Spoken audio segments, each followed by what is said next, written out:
Now, we are going to talk about teachers and the government's plans to recruit more teachers and to retain them in the profession. Let's hear from one of our viewers. This is Catherine from Exeter. She was a teacher, but she's left the profession. I qualified as a teacher 6 years ago and I left teaching this year, and I feel like I have my life back. Of the 7 of us who started teacher training together, only one is still teaching. And aside from that, I know another 10 teachers, really good teachers who've left teaching in the last 2 years. Having worked in finance and events for nearly 20 years before going into teaching, I had never had a day off with stress. However, when I was teaching, my doctor signed me off for 2 weeks because he was worried about my mental health and about the effect that work-related stress was having on my physical health as well.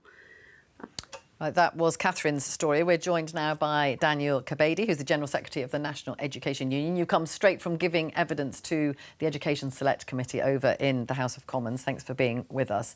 I mean, what do you make of what you heard from Catherine there? This is about retention. So let's start with talking about that first of all. She says there's lots of people quitting the profession. Well, that's far too common an experience at the moment, unfortunately, even still under this new government. The fact of the matter is that education is running on empty. The profession feels very much on its knees, and there's a myriad of reasons that's leading to that. There's been funding restrictions, pay that's been held back.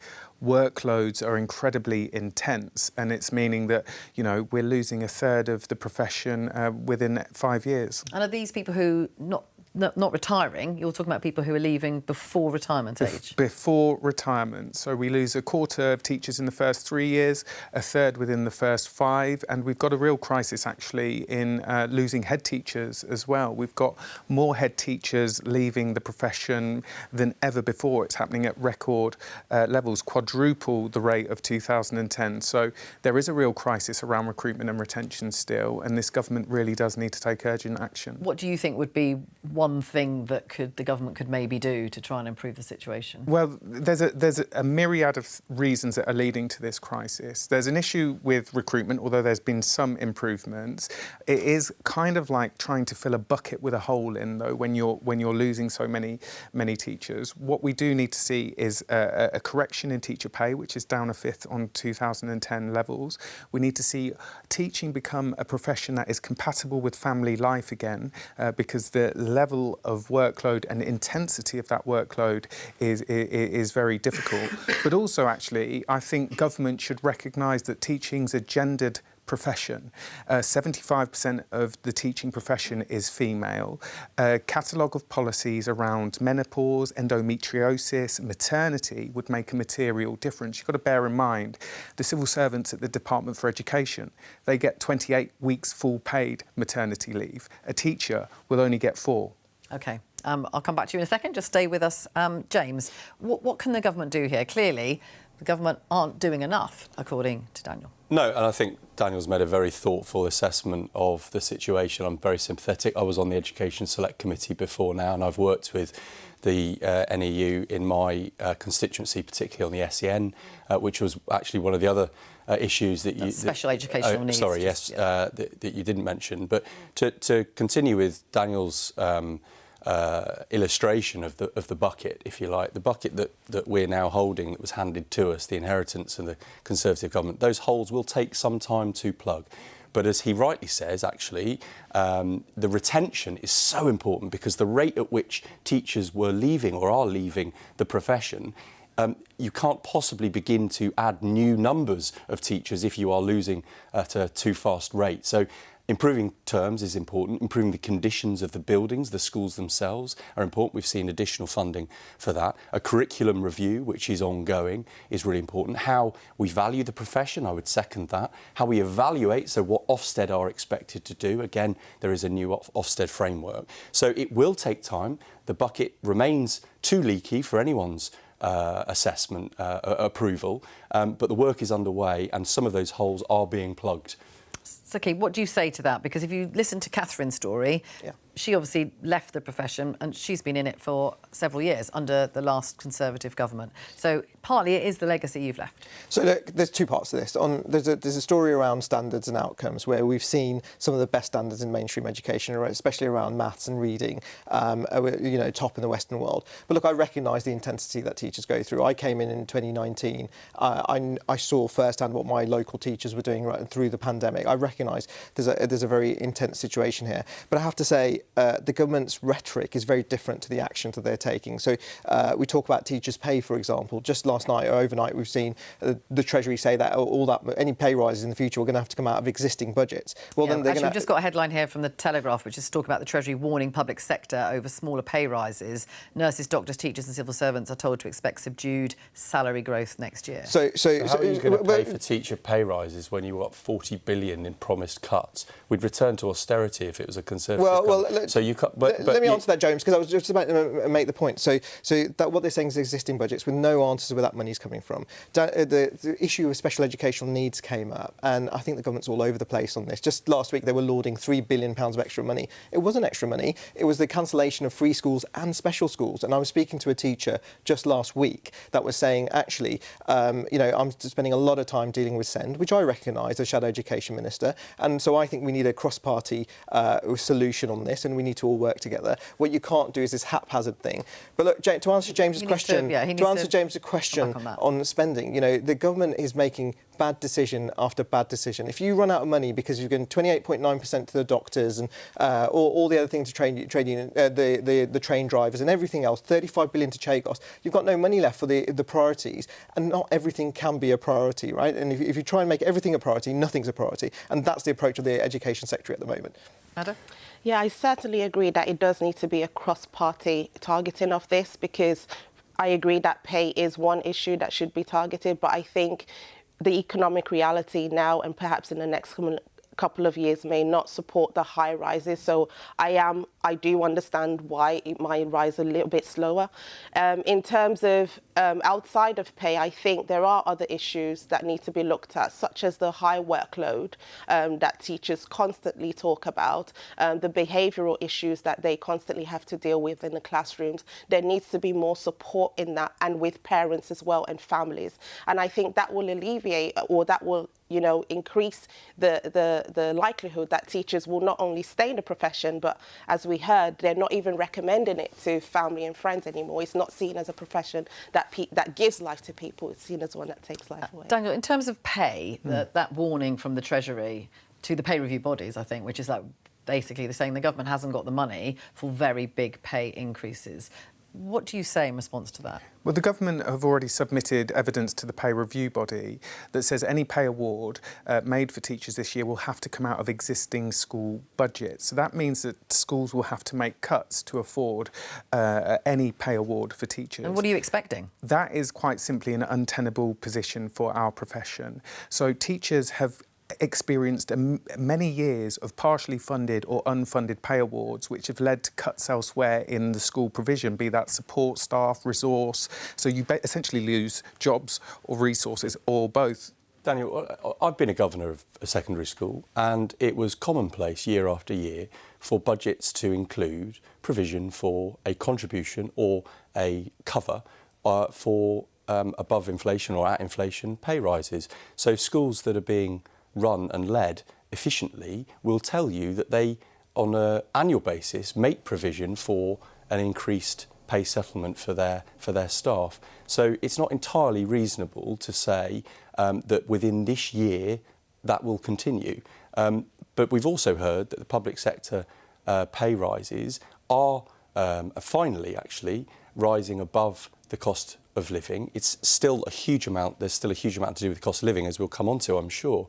But schools that I'm familiar with, that I've helped lead, understand they have always had a contributory factor to any pay rise. What do you say to that? So your government have submitted pay evidence to the pay review body. That is a 6.5% pay award for teachers spread over 3 years, loaded towards the back end. So teachers should expect 2% this year. And if you think that is enough to meet the cost of living, I don't think you're quite in touch with what the weekly shop cost. That's a reasonable point, but it comes off the back of above inflation pay rises is within sector. And if inflation comes down with the cost of living coming down within that period, then we'll meet in the middle. Teachers got a 4% last year and then 5.5% the year before, at a time when inflation was running well above that. Teacher pay needs an urgent correction to make it an attractive profession that attracts the best graduates into it. So, Daniel, you said that kind of pay rise would be untenable. What, as a union, would you do about that? Well, the issue isn't just only the pay award, but the lack of funding that is associated with it. At the moment, we have a situation where there is rising pupil need. As has been said, there's concerns around behaviour at the moment. We need this government to make education a national mission, just like the last Labour government did. Education, education, education. The fact of the matter is, when the last Labour government left office, spending on education was around 5% of GDP. At the moment, it's around 3.9% of GDP. Now, that 1.1% might not sound a lot, but in reality, it's a shortfall of £20 billion a year. Would you consider strike action? I am the General Secretary. Resident doctors are, so... I lead a union that is very democratic, and it will be decided by our members. But on the current course, I can't see any other option over this year unless there's a change of direction from government. OK, let's have a look at this comment, which is David from Wakefield, who's been in touch. He says, teachers are now handling a wider range of pressures. When a student is in crisis, we have to help because local authorities don't have the housing or mental health or youth work services left. James, is that part of the problem here? Teachers find that they're picking up all sorts of almost social issues. Absolutely, and we see it in the police force as well. Actually, with the mental health services. What is the answer to that? Well, is to restore the public realm, the public services that we did get accustomed to at the end of the last Labour government, and I concur with Daniel on that. At the moment, I think as well, there's a post-COVID legacy that sees our young people and a generation of our young people at school for whom not going to school was too common for several years in really important stages of their school career.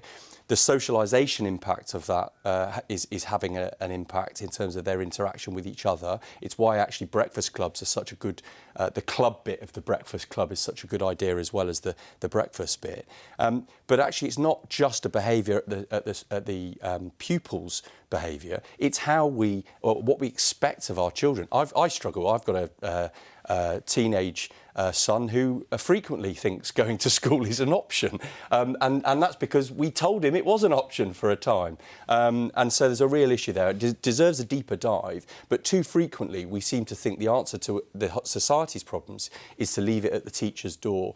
Well, we shouldn't do that unless we are introducing mental health support, which is in the government's plan, careers advice and guidance professionals in the government's plans, and special educational needs support. To the point of the additional money, I was delighted this week after a year and a half of campaigning, but also several years before that as an activist in Bury, that we're getting just shy of £4 million new pounds in special educational needs funding, which will go into secondary high schools for additional support for our special educational needs. There's a huge amount still to do, but we're well underway with a lot of it. Skib, I just want to go back to what David had to say, which is basically saying that cuts to local authorities have meant that teachers are having to pick up what local authorities once did. And those cuts, of course, happened under former Conservative... Well, look, to that point, James was talking about the last Labour government. We shouldn't forget what happened at the end of that last Labour government, where that note said there's no more money left, right? So ultimately, you know, whenever the cuts argument is made, it was a consequence of a Labour government, frankly. But let's be honest about what we're talking about today. We're talking about teachers' pay, we're talking about conditions, all of these things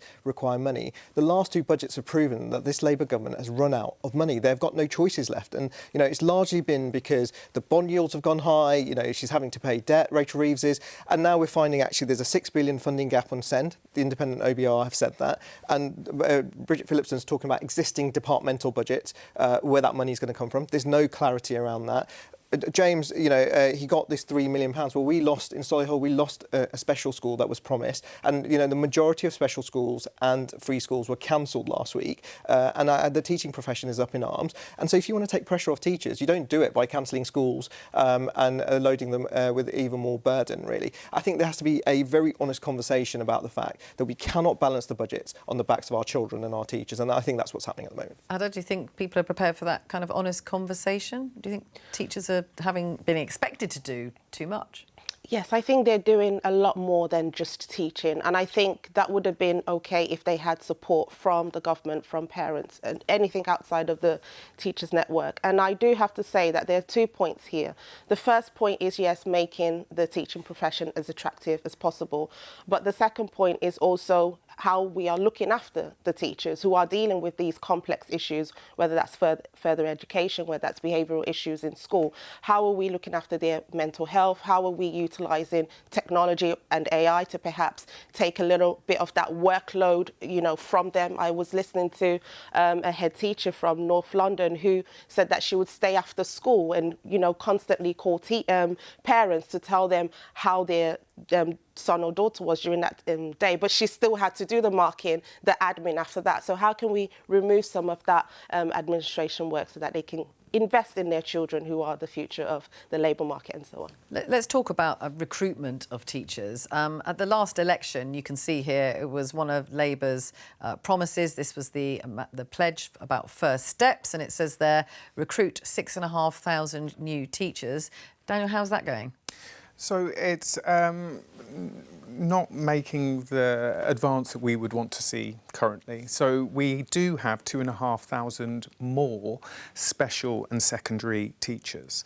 We, however, have 3,000 fewer primary teachers, which actually means we've got fewer teachers in the system. And what does that mean on the ground? Actually, well, it means that we've got some of the highest teacher-pupil ratios in the OECD. It means we've got 1 million children being taught in class sizes of 31 or more. Now, everyone in this studio cares about two things, equity and standards. We are not going to see the high improvement in standards or equity unless we are able to recruit those teachers, but most importantly, retain them. James, are you happy with the progress that's been made on teacher recruitment? Happy. I wouldn't say happy. I think the progress is very real, though, and I appreciate Daniel's take on it. The pledge for 6,500 is for the Parliament. It's right, though, that we understand where the shortage is most needed. And birth rates are down, so primary school numbers are, there are fewer primary school children. It's right that, therefore, the emphasis on the 2,500 that we have recruited are within the secondary school education, which actually also will pick up much of the issues that we've been talking about kind of post-COVID and the legacy of the last government. So yes, progress, but still plenty more to do. It is part of a wider issue, though, and I think if we only concentrate on the sheer volume coming in, as opposed to how successful we are in retaining the trade and the teacher numbers now, it's really important. And I would join any effort to ensure that we are celebrating, championing the work of our teachers and this hugely important role, not just in teaching subject, but the role model that they provide our young people as well. It says it's a first step. Is the actual aim to go further than 6,500 teachers? Well, you would need to ask Bridget Phillipson that. I'll get on. But I'm sure. I think she's in Australia at the moment, actually, learning of their system, which I welcome because there's the recent smartphone ban. That sounds like there is some progress there in terms of recruitment. Well, Go on, acknowledge that. Let me acknowledge. 2,500 more teachers. Let me acknowledge this. Kemi challenged the Prime Minister on this last week, yes. right? And I've written to him to correct the record because clearly their own stats. What, her record? No, Keir Starmer's record, because he was wrong, because he was 400 fewer. But look, I don't want to get stuck in the numbers on this because he's basically said that the liaison yesterday. He gave a bit more detail. He should correct the record on this. But the comment I got back, certainly on my social media when this first happened, was, it takes time to recruit teachers. So it's very likely that the figures that James is lauding, in 14 months of Labour government, is probably the investment that Conservatives put in, not least our bursary investments, our scholarship investments that we did from 2022 onwards. I think the real test. Hang on, you're taking the credit for that bit, but not for the retention. Well, on the secondary school teachers. What about the record numbers leaving? On the secondary school teachers, but the reality is, under Labour, the numbers have dropped and they're below 400. I think, look, what we need to see is the money to back their claims of 6,500 teachers. I just don't see it. If they're going to use existing budgets to do that, there's no money here, right? And we have to be real and honest with people, and it's because Rachel Reeves and Bridget Phillipson have spent that money. Ada, do you think that people, graduates and others, regard teaching as an attractive profession? something they would like to go into and to see that it was fulfilling? I think on a human level, yes. I think people still see these jobs as something, rewarding in terms of them giving something, giving back to society and training the future of our society. But I think unless I'm hearing back and forth about numbers, and that is not the core issue. The core issue are the conditions that many of these teachers find themselves in. And I've seen independent analysis that says that actually the 6,500 figure mark may not even go far enough to cover some shortages even in further education. So I think it's missing the mark, and I feel like a lot of politicians, political leaders are not reading the room right now. People are not happy. That is the point. OK. Daniel Kebede, thank you very much indeed for joining us today. A busy morning for you.